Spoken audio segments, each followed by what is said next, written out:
Hey, welcome back to another episode of Ecommerce On Tap, brought to you by Sourcify and ISBA. I'm your host, Nathan Resnick, joined by my co-host, Aaron Alpeter.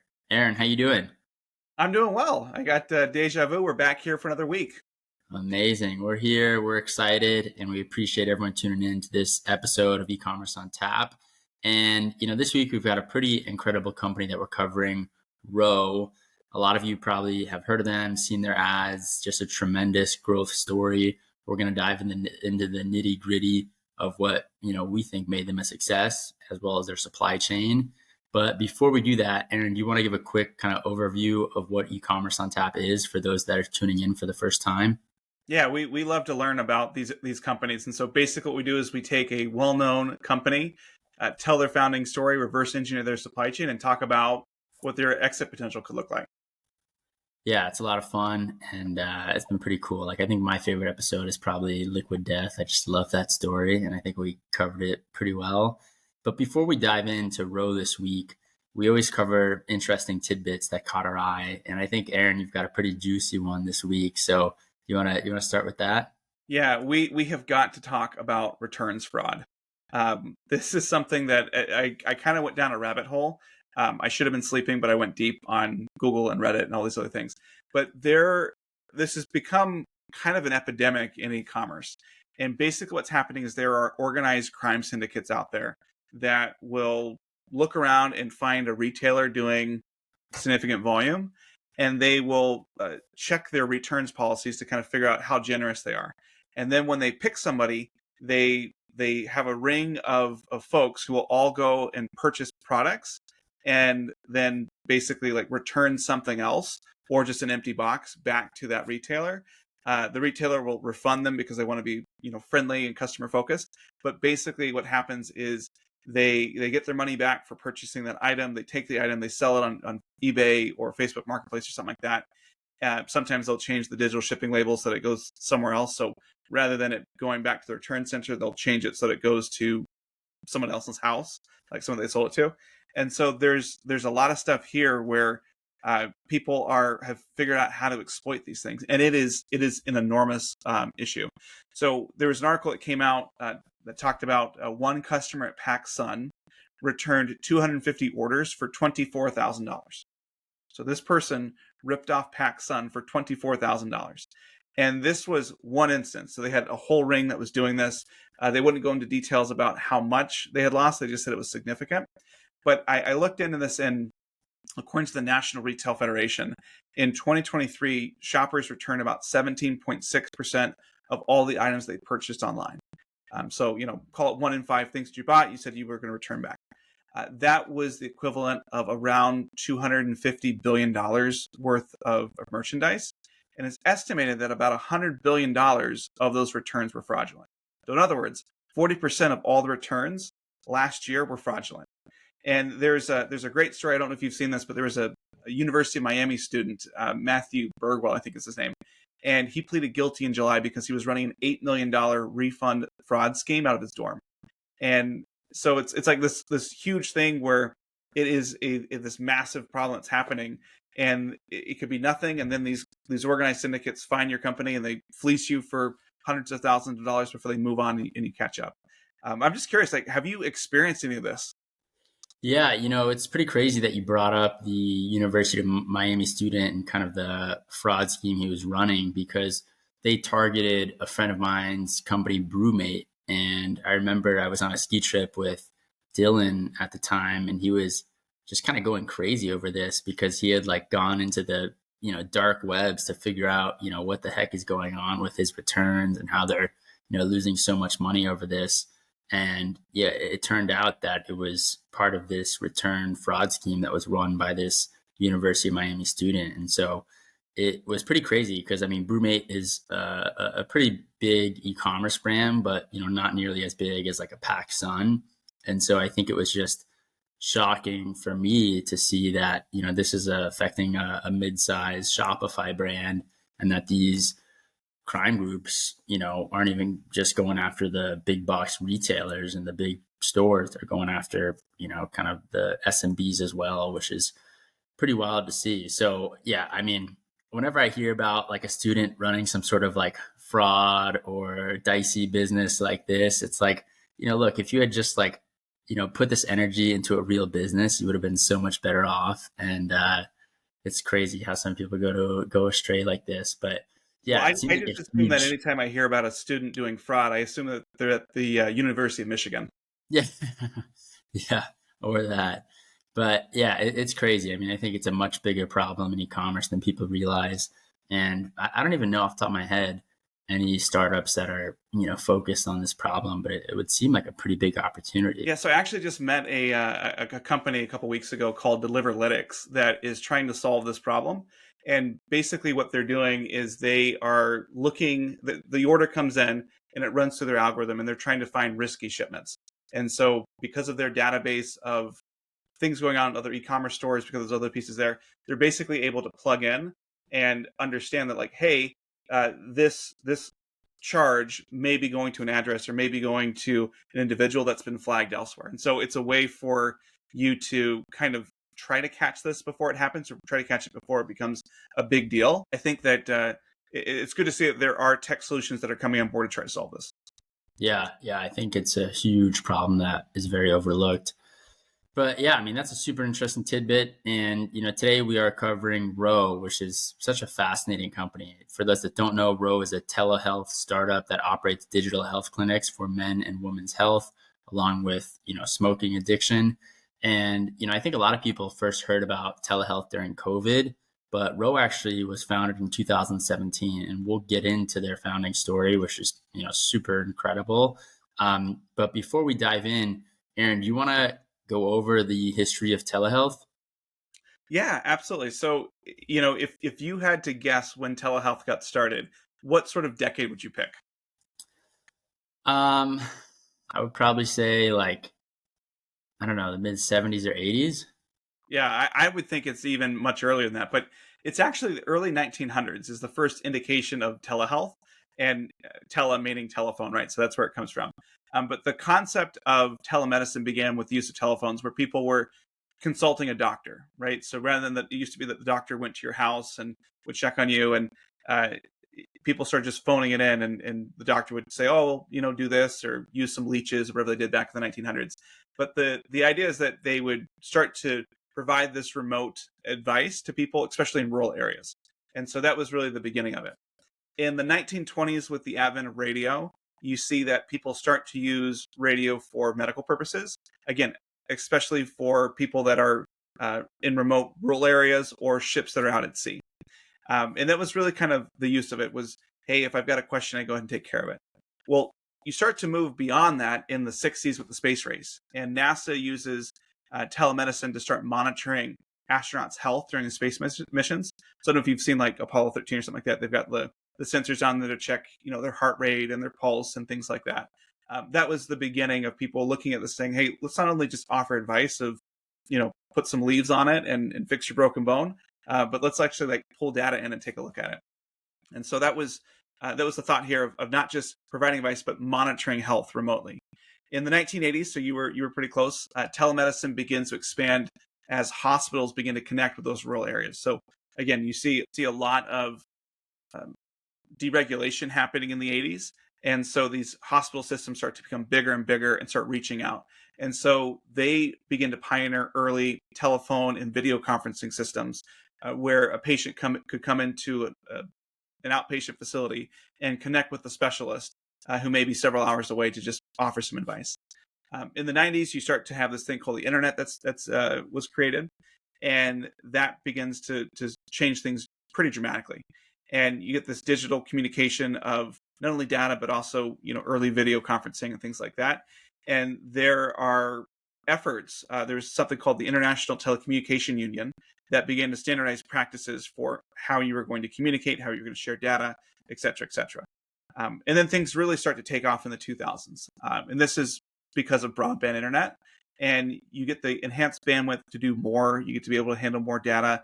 Computers, which can now be remotely, starting in 2010s, have more computational power and things like that. And so this is something that you really start to see in the 2010s, where you not only have this technology, but you see healthcare providers begin to embrace it. Healthcare costs are rising, patients are demanding more convenience. And so this mobile health and telehealth platforms become popular. And Roe was a big part of that trend. Obviously, COVID 2020, huge issue. And people just made a huge switch over to telemedicine. And this is where governments and healthcare systems rapidly rolled out things that had been kind of in a beta or being trialed for a few years prior to that. And this allowed them to reduce in-person visits while maintaining care during the lockdowns that people had. And now you look at this and we're out of the pandemic, it's 2020s, and telemedicine has become a staple of modern healthcare. I think you look at some of the other trends that were there during the pandemic, like, connected fitness, something that's near and dear to my heart. That was very much a mega trend in the pandemic when things were locked down. And now it's still there, but it's a fraction of what it was or what we thought it was going to be. Whereas telemedicine has come down a little bit. People still are going to the doctor when they need something, but people are much more comfortable using it. And as regulation begins to catch up and as there's just people become more comfortable, the trend is that this is going to continue to grow and continue to be a mega thing. And, people are not going to just go to the doctor for fun anymore. Yeah, I mean, I think it's super interesting to see how telemedicine has evolved. And I think one of the most kind of fascinating parts is that the regulation in the industry at first was very restricting, right? I mean, so to start, before the interstate medical licensure compact was introduced, physicians had to only talk to patients in the state that they were licensed. And so this was a huge restriction for, providers, because you had to be licensed in the state that the patient was located. So let's say I was in California, I could only, see a telemedicine doctor that was based in California too.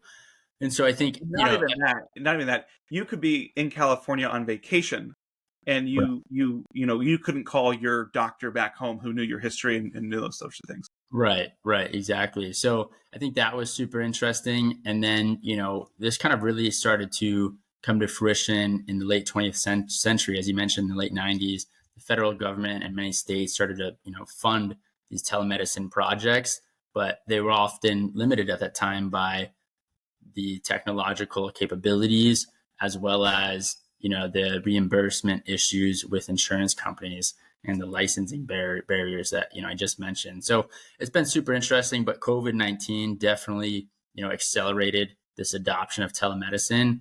And I mean, it's pretty incredible, right? I mean, I've used a telemedicine doctor for like a rash I've had or something of that nature. And it's just pretty incredible to not have to go to the doctor's office, which at least for me, I don't love doing.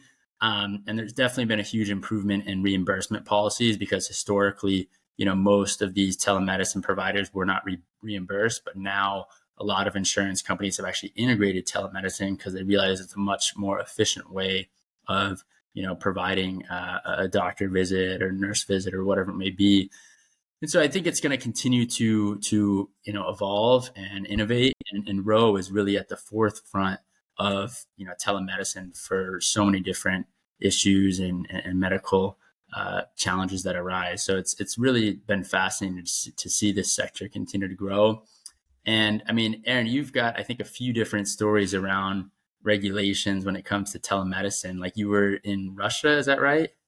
Well, I think just regulation in general, but yeah, my wife is Russian. We went back a couple of years ago, and some regulation is just mind numbing. And so I was very worried about going to Russia even before the current unpleasantness.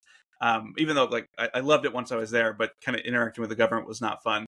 And I remember there was a regulation that we read that said, "Hey, you have to check in with the local police station once you're there, if you're going to be there for more than like 2 days or something like that." And or I think it was more than 10 days is what it was. Otherwise, they could arrest you and take your passport and let you go.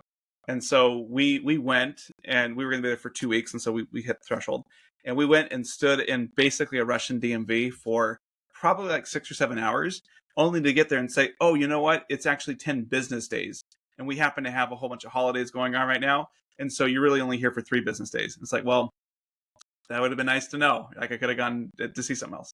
But I think that just what's so fascinating to me about Roe and just the sector is how much regulation there is and how difficult it can be to work in through there. And so I think about D2C companies that are in the alcohol space. This is a terribly regulated area. Terribly regulated meaning that there's lots of regulations, and it's not dissimilar to healthcare. You have to have a unique license by state for who's able to distribute you. There's obviously regulations around who you can ship to, who can sign for it, how you're going to validate ages. And so it's one of these things that every time I advise a company in this space, that's always one of the biggest things. It's like, hey, I can't find somebody who can source my product. I can't find somebody who can deliver my product. I can't find somebody who can do this sort of thing, which is why, still today, this is very much still a brick and mortar dominated business, even though lots of people would love to be able to summon alcohol to wherever they are. So that's a difficult one. I'm also thinking of like other issues that I had where, I was working at Unilever. I was on the international trade team, and there was bird flu that had popped up. And I don't know if you remember, this is like 2014 timeframe.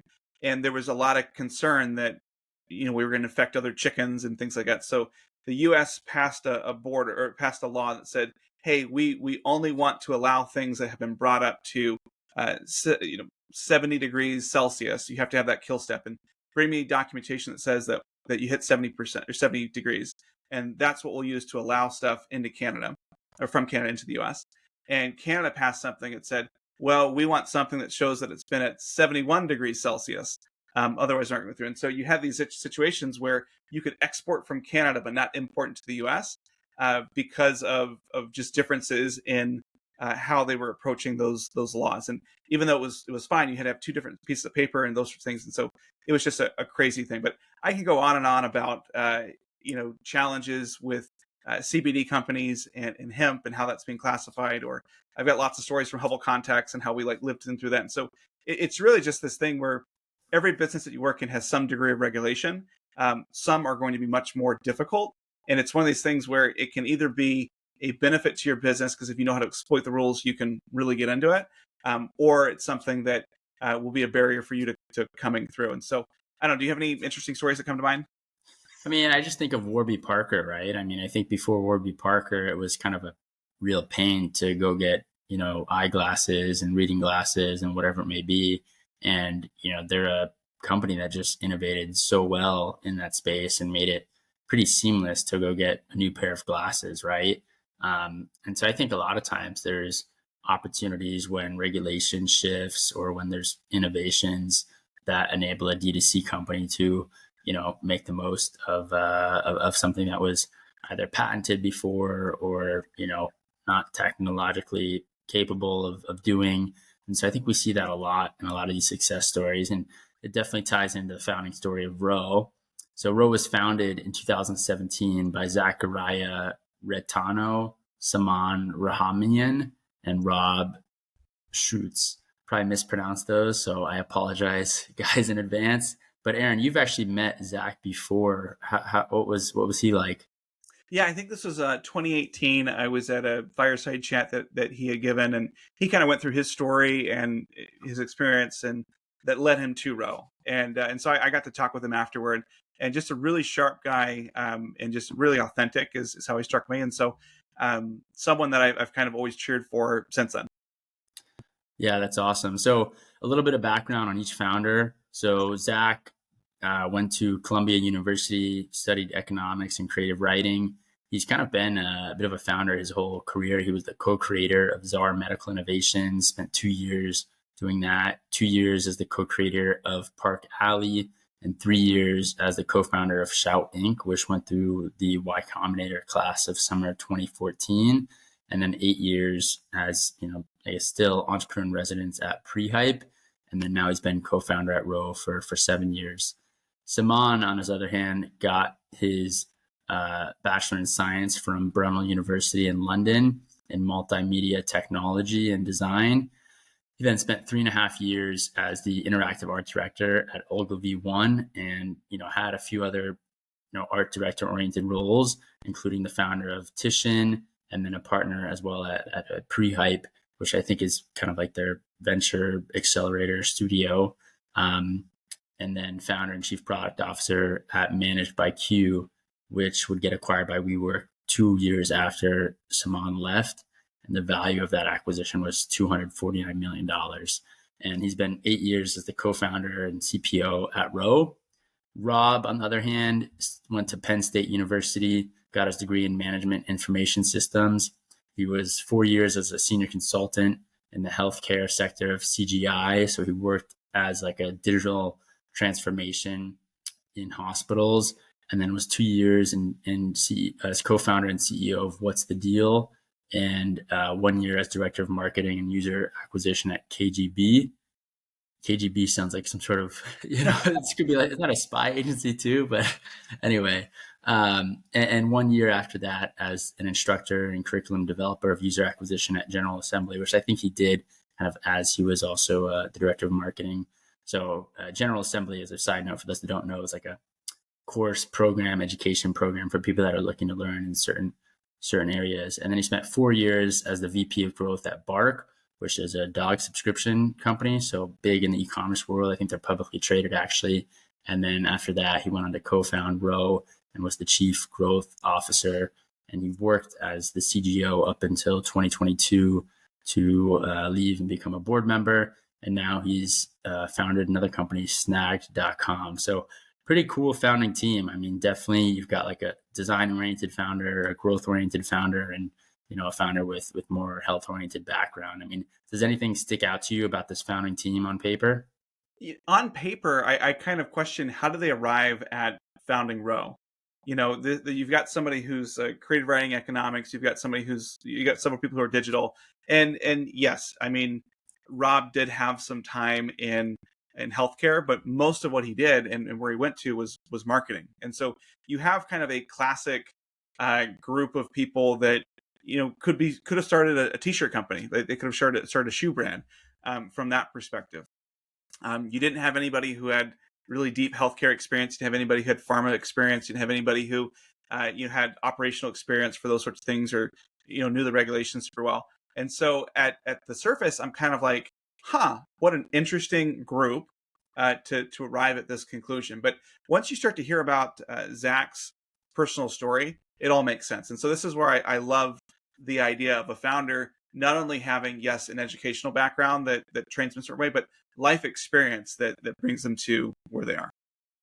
Yeah, I mean, so Zach comes from a family that's, faced a lot of medical issues and challenges. So his father had 4 strokes. His mother had a neurological illness, and his sisters had cancer 2 times. So, his parents were both physicians, and their professional experience was, on sexual and reproductive health. And so, in that regard, the topics discussed at the family table were unorthodox to say the least. But, eventually his family history caught up to him. And when he was 18, he got diagnosed with a heart condition. And the only way to treat, this condition was to use a drug that caused erectile dysfunction. And so, as you can imagine, as a teenager, I mean, this was a huge hit on his life because intimacy is so important at that time, right? And so, I think these personal and family experiences let him know right away that he wanted to, fund a healthcare company to help solve his own issues, as well as, some of the medical challenges his family has had in the past. And, I think early in his life, his interactions with the U.S. healthcare system was, a bit tough. Though his health was taken care of, he wasn't really happy with those experiences that he had. And so, eventually later in life, he was prescribed this drug again that, caused ED, and living with ED was just a huge blow to his personal life, as you can imagine. And, this kind of in turn led to him becoming the face of erectile dysfunction, because, not many people were open and willing to talking about it publicly. And he used his own testimonial facing this in his own life as a way to pitch the benefits of Row.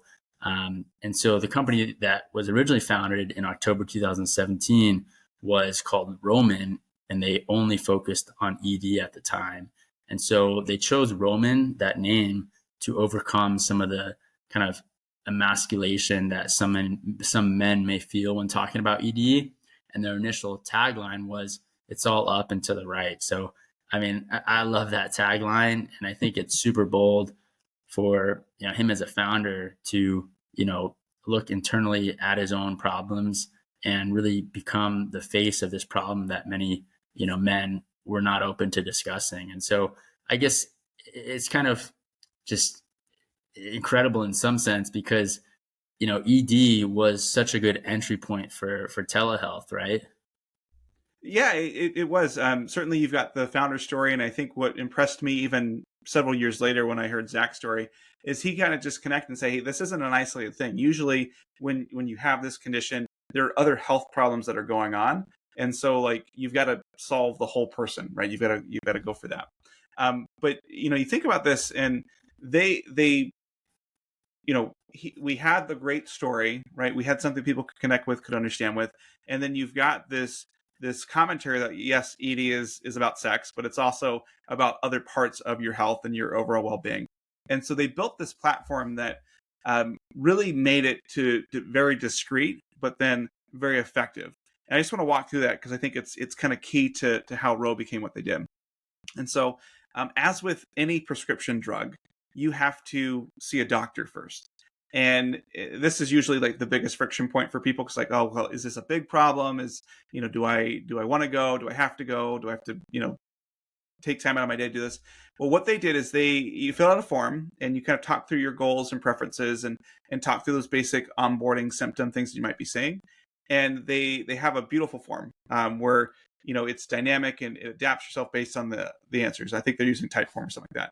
I'm always surprised that still to this day when I go to the doctor, I'm still filling out things in paper and I'm filling out the same thing I filled out 6 months ago. I'm like, didn't you guys write this down? Like, why am I doing this?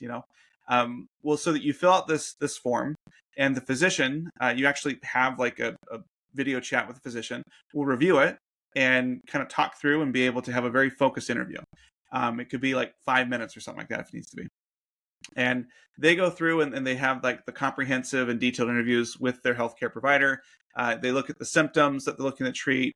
If it is ED, it's usually a sign that there could be a deeper health condition that needs to be treated. So the physician is actually going to provide healthcare there to say, hey, what about this? What about that? Have you tried this? And kind of to some extent talk them out of the medication a little bit. Of course, they are there, so they're going to sell it. But if the physician feels in that interview that it's worthwhile and the risks are minimal, then they will write the prescription. And from here, like this is where things really start to go well, in my opinion. The prescription's written, and then it's going to be filled by Ro's own pharmacy network. And you can also just go pick it up yourself, or you can have it shipped to you. And they get, once you get your treatment, they're very proactive. They begin to give you free, unlimited follow-ups to discuss how the treatment's going. And so, again, you're starting to build this connection with the company, with the doctor about kind of how things are going. And you can set this up for monthly or quarterly auto shipments, depending on what you need. There's no sign-up fee. There's no cancellation fee. You start or stop anytime you want. And so they really built something that is very frictionless compared to how most people get healthcare or do things. And I know growing up, it was always like the worst thing you could possibly do is go to a doctor because they can tell you something's wrong, and then you have to go through this other stuff. Well, they're making it so that it is easy and straightforward and something that's there, and it just sets them up very well to do things not related to ED. Yeah, and so that's what they did, right? So by the end of 2018, the brand expanded into other treatments beyond ED, like hair loss, cold sores, and premature ejaculation. And so they positioned the company really as a goal-oriented healthcare provider, right? Like, I want to fix my skin, or I want to fix my hair, or I want to become more intimate with my partner. And then they made a pretty, big move in 2021. They acquired Modern Fertility and got into the women's health space. And this is when they rebranded as Ro. So it's just RO is their new brand. So from Roman to Ro. And as of 2022, its ED line still, drives half of their, revenue, which is pretty incredible. So that initial product line is still making up half their business, even as they expand to these other lines. But it's pretty interesting because, I mean, most D2C companies have like one marquee product that really takes them to scale, and then most have to expand into other SKUs. And I'm curious, Aaron, I mean, what do you think about this revenue breakdown from, their initial product line to now expansion into multiple? I mean, what have you seen in your experience, from a brand that's expanding their product line like this? Yeah, I always say there's a fine line between diversification and lack of focus. And so, you know, I understand the need to offer more products. I mean, they've built this great platform that, in theory, people will resonate with and works. But Row is still very much tied to the ED stuff, despite everything else that they're doing. And so, yeah, I mean, you have to try, because every investor, every company wants to grow. Um, and you either are going to keep playing the same note that you have and grow that and take over all that market share and expand the market, and that's what you're going to do, or you're going to try to find other products that you can handle. And it's a really difficult balancing act between, do you invest more time in this one thing and really build that position, or do you dilute some of that focus because you think that you'll grow elsewhere? And if you just look at kind of where they are today, they're certainly taking. It's clear they're trying to find other applications for their tech platform and for their process, which they see as the main dividing line versus a pharmaceutical company or other companies that are out there. Just ticking through the categories that they touch on today. So they do sexual health, which is like generic drugs, wipes, stuff for herpes, erectile dysfunction, vaginal dryness, things like that. So a whole category that could be a whole company on its own. You've got another potential whole company in the hair and skin space. And so they're working on eczema. They're looking on things to lengthen your eyelash lengths, try to work on hair thinners or things to fix thinning hair, pieces like that. And so, again, that could be a whole company. They've got daily health, which would be vitamins and supplements and testosterone support, allergies, hot flashes, those sorts of things. Fertility, so mainly through their acquisitions of Modern Fertility and Daddy. So they're looking at hormone tests, prenatal vitamins, sperm testing, fertility storage, those sorts of things. And then, just for good luck, they throw in weight management with GLP-1, and they do mental health stuff now too. So it's really this piece here where, on paper, if they can execute all of that, they are really just going to solve healthcare, right? They're going to have every solution on every way, but they're going at it and they're saying, hey, we want this to be a Row branded product, versus just being a delivery mechanism for other companies. And so it's a very challenging and very difficult thing to do. And it's clear that not every one of these products has taken off. Yeah, I mean, what's kind of interesting and crazy to see is that, with all these new product launches in 2022, the company cut 18% of its staff. And this is also at the time when a lot of executives left the company, allegedly due to rising tensions caused by the health tech company's inability to gain meaningful revenue from newer products. So, though Row expanded into a lot of categories, it doesn't seem like many of them actually moved the needle for them. And GLP-1s, as you mentioned, is their newest product they've launched. There's a lot of public warnings and issues being discussed on GLP-1s, and specifically around the concerns of how some D2C brands are getting access to these drugs, specifically via compounded pharmacies. So I don't think it's coming from the main original supplier of GLP-1s. And so, there's a lot kind of discussions going on in terms of, are these D2C companies actually really producing the right GLP-1s? And Yeah. I mean, we could spend an hour talking about that alone, but Well, are there some I can go through that quickly. The GLP-1s is like a class of, so think Ozempic, right? It was this type of technology, right? It's a category like allergy medication, right? They invented this new category. And so there are specific formulations like Ozempic that are name brand and people go for that. But they have a patent on Ozempic. They don't have a patent on the category of allergy medication, if that makes sense. And so what's happening is that you have some of these manufacturers that have these name brand things that have FDA certification and have locked it down. And these factories have been tested and vetted and produced on a mass scale. And they don't offer white label manufacturing, because why would they? They're making tons of money. I mean, I think Ozempic itself is going to pull like $100 billion or something ridiculous.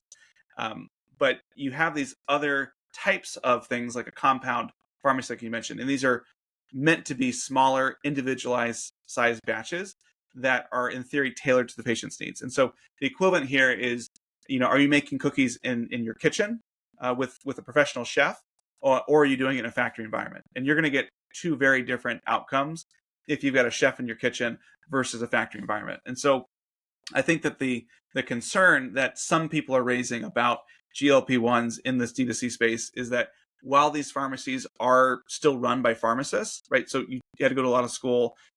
You got to be smart people to do it. This isn't just hey, I put up a shingle and now I'm a compound pharmacy. These are, smart, dedicated professionals. Still, they don't have all the same safety protocols and controls that you would at a factory, right? There's so many more of them. So how could you regulate and check each one of them? And so there's also this question of how much are they actually tailoring the drugs for each patient when you're trying to service so many different customers? And so people are pointing to hey, there's a bit of a gap here. And these companies are leaning into this loophole, this gap, in order to make something that's probably okay, but we don't know for sure. Yeah, that's a good call out. And, I've seen a lot on the news going on with these GLP-1s. So definitely do your own research there. That's what I would say. But, they're definitely an innovator in the health space from a business model too. Most of pretty much all of their services right now, patients pay out of pocket, right? So for example, for the health assessments, they're usually free if you don't see a provider face to face, but for a diagnostic test, they range from $69 to $99, and their pharmacy products range from $9 to $90. And so Ro wants patients to pay directly, which, means making the decisions in their care plan and then controlling, where the money flows. And this is obviously a lot different than, how healthcare works. Healthcare, not really a shocker here, but, the system in general is not built with patient experience at the forefront, right? I mean, I think everyone's kind of had that experience of going into a doctor visit or whatnot and thinking, your insurance is going to cover it, or, you've got to meet this deductible or whatever it may be. But I think everyone's had that experience. And, Ro innovates by acting in a transparent manner, being customer first, and actually, publishing its pricing. So, every customer knows exactly what they're going to get charged and what, they're going to get paid for. And I mean, a personal experience I have, here is my sister is a NP, a nurse practitioner. And, she was telling me that sometimes she doesn't even, or most of the time, she doesn't know what it's going to cost one of her patients when she's prescribing something. Wow. Or trying to get them into, a certain treatment. And the patient might ask, and, she has to spend time going in their system and researching, well, how much is this actually going to cost my patient? But they have this insurance or that insurance, and it's a mess. I mean, it really is a mess. But, the financial history of Ro is pretty incredible, right? So they start in 2017 with a seed round led by General Catalyst for $3.1 million. They then raise a $88 million Series A by First Mark. So, I mean, let's just stop there for a second, Aaron, because imagine going from $3.1 million seed round to then an $88 million Series A. I mean, that's incredible within a year. 2019, they raised a Series B for $85 million, again, led by First Mark. 2020, they do a convertible note for an undisclosed amount, and then a Series C led by General Catalyst for $200 million. 2021, they do a Series D led by First Mark, General Catalyst, and TQ Ventures for $500 million, and another Series D extension, I would assume. Then in May, the company acquired Modern Fertility for $225 million. And then the company in June of that year acquired Kit, a startup offering at-home diagnostic tests. And Ro generated an estimated $300 million in revenue that year. And then 2022, they do a venture round for $150 million led by Shaw String Partners. So pretty incredible. I mean, number one, what sticks out to me is First Mark and General Catalyst have a lot of capital into this business. And I mean, just the growth. I mean, it's pretty incredible to see, and the amount of capital that they raised, especially in that, first year. That leap is almost unheard of for any D2C company. But in terms of their supply chain, Aaron, what stuck out to you? What's worth digging into? Quite a bit. But just to go back to something you said, I think if you assume that you sold a third of your company for each of those rounds, that means that they probably still only own like 16 to 20% of the company. And so, yes, they've raised a lot of money, but they've also sold a lot of the company. And so, I think that I'd be curious to understand the next time I see Zach, if it's like, do you think you sold too much, or are you happy with where things are? But their supply chain is pretty interesting. And again, I kind of go back to this idea that things happen very quickly for Roe. They started in 2017. By 2018, they expanded into other products and had $88 million in that Series A. And they decided to integrate their supply chain vertically from the beginning.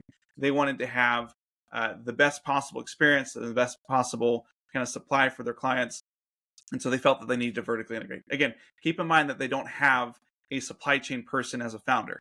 And so it's just a very interesting thing that they kind of went from launching to getting very well funded very quickly. And they've got a great team today, but it was just an interesting kind of way that they went from what they had and why they were there to this conclusion that they need to own the whole thing as they go through. And clearly that team has done a fantastic job.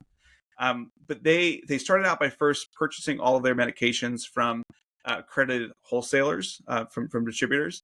And they tried to get to, because it's difficult when you're breaking into the space and you are selling prescriptions. Not only is the liability very high if something were to be wrong, but then there's a high barrier of kind of trial for people, right? If I were to say, hey, I found this medication from this guy down the street, he made it in his basement, you're gonna be like, no, I no, thank you, I don't care how much you're gonna charge, but I'm not putting that in my body. But they found these distributors that had the highest seal of certification the FDA can provide.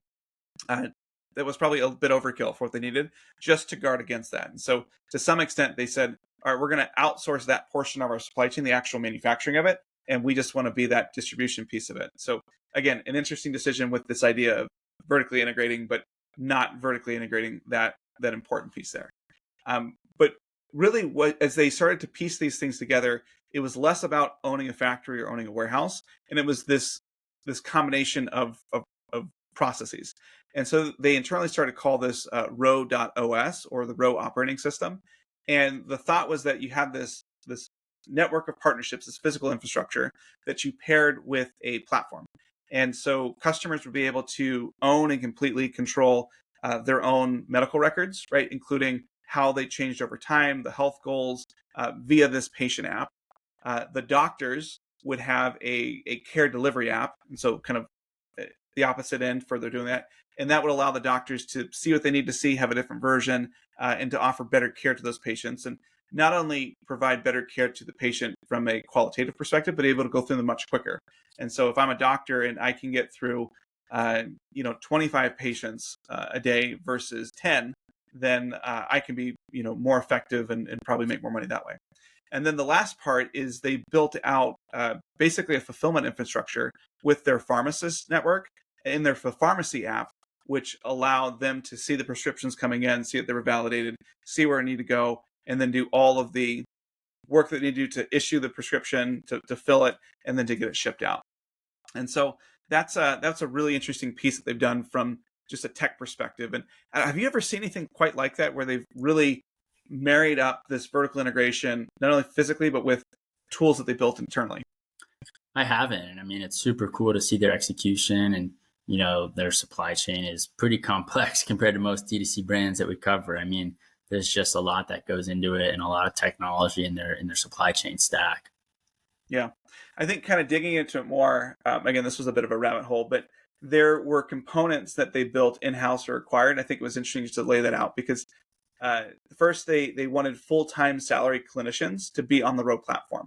And so this was pharmacists and non-clinical support. So they have, I think, like 70% of their provider network is made up of full-time salaried employees that like work for Row. And so this wasn't let me send it out to different people and try to crowdsource a bunch of doctors that way. They said, nope, we're going to hire these folks. We're going to make sure that they understand our services, our products, our needs, those sorts of things, just make it easy for them. And I would imagine, I haven't hired a pharmacist or a doctor. They ain't cheap. So you just think about that cost that they're bringing on, and being able to provide that care is an interesting investment. They also have 12 in-house pharmacies that are distributed throughout the continental US that can provide next day medication and compounding needs. And so their mail order pharmacy infrastructure does about 1,000 generic drugs and about 6 to 12 month refills for those cash payments. And so there's a lot there that they've kind of built out. And again, you can't necessarily take these drugs and put them in a traditional warehouse. There's a lot of other secure protocols, and it's probably something where I know, like in contact lenses in some states, you have to be a licensed optician to put the contact lenses in the box. Like that's just a law, a quirk of that state. I'm wondering if there's maybe a similar thing where the person filling your box has to be a licensed pharmacist in some states. And I'm sure they're probably looking at that as well. But I think, last two things that were interesting is they have customizable home diagnostic kits that they can send to the patients. And so think about like a finger prick of blood. You can do blood pressure tests, weight measurement tools, saliva, things like that. And then they've got on the back end of that an accredited lab that will take those kits and do all those sorts of things because, so I don't know. It's a very interesting thing where, at the beginning, they didn't have a supply chain guy. They didn't even really have a healthcare guy. And so quickly they went into the space where like, all right, we're going to own this and hire the experts that we need in order to offer a phenomenal experience. Yeah, I mean, they really built out that infrastructure that they needed to support their scale and growth from the front end, and especially their product expansion, right? I mean, I think those, in-house pharmacies are key to their supply chain, and the employment of, those pharmacists and, their provider network is a secret sauce. And it makes it for a very, very interesting and valuable exit. I mean, at some point in 2021, if you remember the SPAC days, there was talks of Roe going public via SPAC, and those rumors valued the company at $4 billion. I think what's interesting is actually Hims did go public through a SPAC, right? And so I just looked up their stock price, and Hims went public, it looks like, at about $10 or so a share. Right now, it's at $16.80 with a market cap of $3.64 billion. And so Hims is, Roe's biggest competitor probably, and they did go public via a SPAC. And, they've performed pretty well publicly and continue to grow their revenues, right? So, I mean, that SPAC craze, about 3 years ago now was just insane. I wonder, if that was the right route because, I think on one hand, this would be a very strategic acquisition by a larger healthcare company, but on the other hand, it seems like, going public could be a good route based on their growth, their product offering, and their supply chain. But I'm curious to hear your take, Aaron. Yeah, I think that the SPAC would be a good outcome for the investors. I mean, they've put in close to $1 billion, if not a little bit over $1 billion. And so they need to be able to get an exit or return on these. And so I think that the SPAC could have been a great way for the investors to get their money out, but probably not the right thing for Roe. I mean, as you recall, these rumors were in 2021. Low interest rates coming off COVID, money that was in there, like everything was overinflated. And in 2022, they had that layoff where they trimmed it down. And so I think, clearly they're at the point in their life cycle where those investors are going to need some liquidity. And so I agree with you. I think an IPO probably makes sense. The question is just going to be what's the price, right? And it is difficult to go through that IPO process to get those things taken care of. And to be honest, I wonder if they have the right business model to really thrive as a public company in this case. I would, yes, Hims is up from $10 to $16, but you look at the S&P, and I would imagine that they would be much higher if they were just kind of an ETF that was through there. And so they are bigger, but are they leading or lagging the overall market would be a question I have.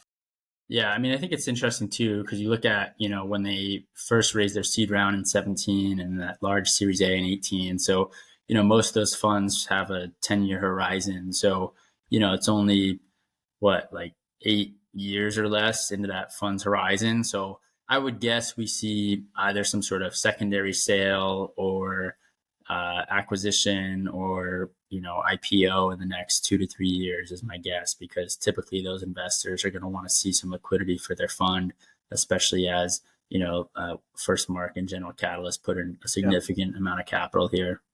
I think it's interesting is like, how will the markets view them? Do they view them as a technology platform? Do they view them as a a distributor like a Cardinal Health? Do they view them as a drug company that just happens to have a bunch of generics? And so I think that there's a world where, I don't know, maybe it makes sense for them to try to break up the company a little bit, simply from a valuation perspective, and say that the tech is awesome, and for the tech investors, we want to allow you to be able to invest in that pure play, and we're going to open it up for all other drugs, right? Like, why couldn't they do that? Why couldn't they start to sell Ozempic with other, their own branded GLP-1? And there'd be a different cost basis and margin, stuff like that, but there's a world where the convenience of what they've really built around tech would be applicable to literally every other drug manufacturer out there. And, then that sort of thing becomes an interesting acquisition target for a Cardinal Health or someone like that. So I don't know. I think there's a lot of things that they could do. But we'll see. I mean, I'm a fan of Roe and wish them the best. Yeah, no, I agree. I think this was a fascinating and just pretty incredible episode of E-commerce on Tap, brought to you by Source Finance. But Roe, probably has a bit of a too complex supply chain for Sourcify in some sense. Maybe we could do their packaging or something, but Sourcify doesn't do any healthcare oriented products, for the most part. And it was just such an incredible story. I mean, I'm curious for our audience, what comes to mind when you think of either technological innovation or change in healthcare or change in law that has opened up an opportunity for another D2C company. I think that's a great theme. And I know I would be very excited to cover another company that, has this similar shift or similar dynamic to Roe. And we greatly appreciate you tuning in. Leave us a review, share with a friend. Aaron and I are active on LinkedIn and Twitter. So let us know what you think there. And thank you again for tuning in to this episode of E-Commerce on Tap, brought to you by Sourcify and